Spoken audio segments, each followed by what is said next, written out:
आसतु जानिबा मकर राशि विषय रे। मकर राशि ए राशि अधिपति ग्रह महाग्रह शनि, मित्र ग्रह शुक्र और बुध।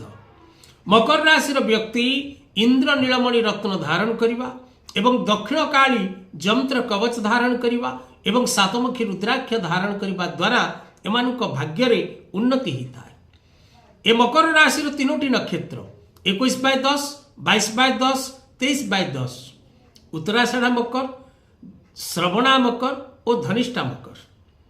जदि आपणकर नामर आद्य अक्षर विशेष करी रो ज हि ह ख होता है तेबे आपणकर उत्तराषाढ़ा मकर होता है। जदि आपणकर खी खु खे होता है नामर प्रथम अक्षर तेबे आपणकर श्रवणा मकर होता है।